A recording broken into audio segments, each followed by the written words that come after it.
गडिंग्लज येथील छायाचित्रकार अशफाक किल्लेदार यांच्या फोटोंचे प्रदर्शन हे गडिंग्लज येथील शाहू सभागृहामध्ये 29 ते 31 या दरम्यान लागणार आहे। आपण पाहतोय त्यानिमित्ताने गडिंग्लजमधील शाहू सभागृहामध्ये याची जय्यत तयारी चालू आहे।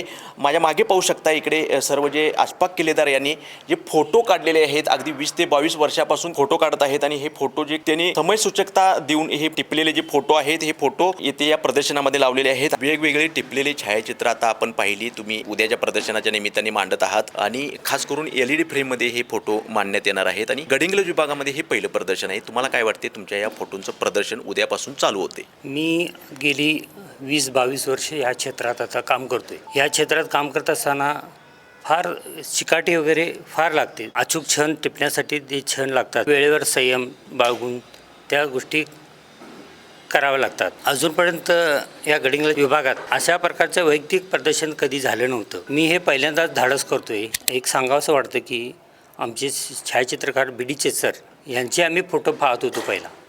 मला वाटत होतं की आमचे फोटो असे कधी लागणार। मग मी हे करत असताना मी पण त्यांचं फोटो पूर्ण बघत होतो। त्यातनं मला फार शिकायला मिळालं। त्यानंतर हे केलं की आपण अशा प्रकार पण काम करू शकतो आहे। मग थोडं करत असताना मला त्यातून दृष्टी मिळाली। दृष्टीतनं मला ही सृष्टी दाखवण्याचा योग आला। नैसर्गिक फोटो आहेत, त्यात लाईट इफेक्ट्स मी चांगल्या प्रकारे वापर केल्याने त्या लाईट्स LED ते उठून दिसणार आहेत, त्यात त्या पिक्चर चांगला वाटणार आहे। 100 फोटोंचं प्रदर्शन 80 फोटोंचं होतं आणि थोडे आमचे 20 वाढले। मग त्यातनं कसं मला दाखवायचं आहे निसर्गाचं, त्यात कृषीप्रधान आपला देश आहे, त्यातनं कृषीवर आपण थोडं त्यातले छायाचित्र। त्यानंतर आता आठवणीत खेळ, आता मुलांचे खेळ आता मोबाईलच्या जमान्यात सगळं आता चालू आहे। त्यातनं हे मुलं पण बघून या आठवणीत खेळातले थोडे छायाचित्र बघून ते पुन्हा त्या खेळाकडे वळावे, हाच उद्देश होता। त्यातनं जत्रा एक हे सांगतो, महालक्ष्मी यात्रेत मला छायाचित्र काढण्याचा प्रसंग आला।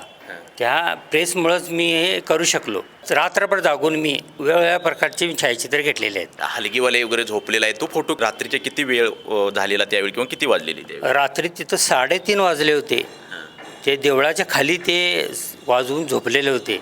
मला ते भावूक वाटलं, म्हणजे एवढं सगळं रात्रभर जागून तिने हलगी आणि तो प्रसंग मला टिपण्याचा योग आला। दुसरी गोष्ट आपण पाहिली की सौंदतीला जातेवेळी याचा एक फोटो आहे, तो देखील मला वाटते भल्या पहाटेचा असेल किंवा मध्यानीचा असेल, तो देखील कसा वाटतं तुम्हाला? तो प्रसंग सांगायचं म्हणजे मी माझं कॉम्प्युटरला जॉब करत बसलो होतो।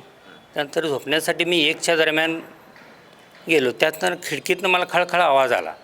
खळखळ मी बघितलं तर म्हणजे घुंगराचा आवाज आला। मग मला वाटलं चांगला विषय आहे। त्यानंतर मी यार्डात गेलो।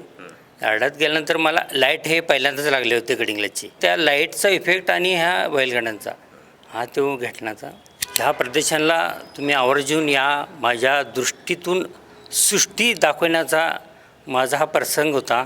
त्यात तुम्ही प्रयत्न आहे, त्यात तुम्ही मला प्रतिसाद द्या आणि आवर्जून या, सगळ्यांचं स्वागत आहे। हे प्रदर्शन पाहण्यासाठी गडिंग्लजकरांनी जरूर यावे असे आपल्याला वाटते, कारण हे प्रदर्शन पाहत असताना जर एखादा फोटो आवडला तर खरेदी करून आपण घरी देखील घेऊन जाऊ शकतो, अशी देखील या प्रदर्शनामध्ये व्यवस्था ही अशफाक किल्लेदार यांनी लावलेली आहे। तेव्हा जरूर छायाचित्रांचे जे प्रदर्शन आहे हे पाहायला यावे, कारण गडिंग्लज तालुक्यामध्ये पहिल्यांदाच असे प्रदर्शन लागलेलं आहे। गडिंग्लजहून लाईव्ह ट्रिमरसाठी नितीन मोरे।